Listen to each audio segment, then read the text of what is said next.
Aaron Rodgers has earned a place among the NFL's elite, with a well-rounded grasp on his opportunity to lead the league's most iconic franchise and embody the meaning of being a Green Bay Packers quarterback. When you get drafted by this team, you understand that it's got such a rich tradition of excellence. So what you learn when you come here is that there's an expectation that you carry yourself the right way in the community. We have guys who buy into the Packer way. And I think a lot of that goes back to Vince Lombardi and Bart Starr and the groundwork that they laid, that it's more important to be a good person than it is to just play well on Sundays. The two-time NFL MVP is also a Super Bowl MVP, giving Aaron that rare Packers quarterback distinction that's shared only with Bart Starr. I was fortunate enough to meet him in 2006 at FanFest for the first time, and me being a lover of history and all things NFL, I was really excited to meet him, knowing that he was the first Super Bowl MVP and everything that the organization stands for. That it was a big thrill for me. All of Aaron's 11 seasons have been with Green Bay, but only 8 as a starter. In 2008, his quarterbacking predecessor Brett Favre was traded. It was the iconic Starr who helped soften the transition.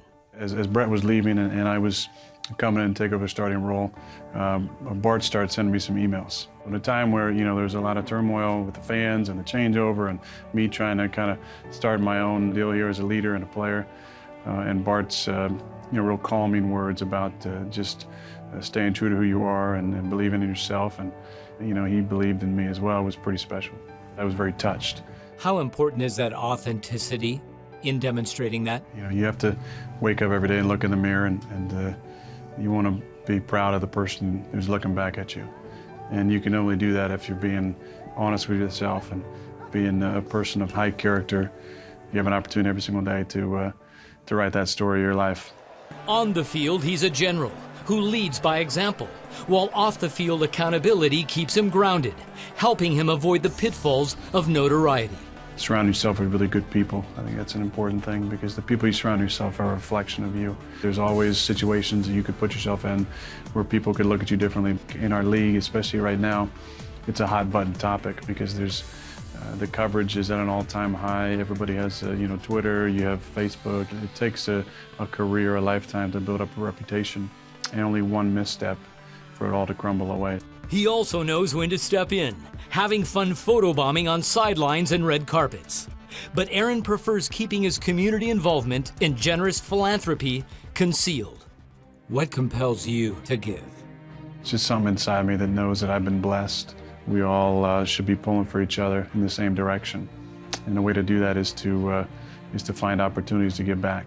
Donating anonymously, which I enjoy doing, because I don't want any of the credit. I think the credit should go to where it's coming from, who is provided for you, and the opportunities you've been given.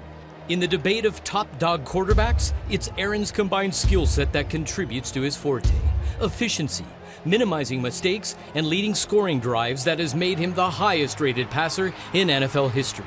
His life decisions are similarly decisive, straightforward, and experience-based. Who is Jesus Christ to you? What does he mean to you? I was modeled what Jesus Christ was all about when I was in high school and spent some time with a great organization called Young Life. That introduced me to what it means to live the right way. We all have different experiences, subcultures in the Christian faith that have either turned us off to it or rubbed us the wrong way based on some exclusivity that doesn't really make sense in this world, and I think Jesus was the opposite of that. Playing at a position that requires results and living a life that embraces faith, the quarterback puts emphasis on action. One of my favorite sayings was St. Francis of Assisi, who said, "Preach the gospel at all times, if necessary, use words." I think what that means at its core is that people are going to be interested in what you're all about more by the way you conduct yourself than what comes out of your mouth. And I think that's what it's all about. From a field where careers are defined and legacies are made, Aaron Rodgers is establishing his. The accomplished playmaker revels in the example of a play worth making. I think Jesus was about bringing people together and connecting people in love, hanging out with the people who other people didn't want to hang out with, spending time with the worst of the worst, because he knew that those are the people who needed it most. And I really appreciate that about him, and reading that about him, and people who want to spread that message.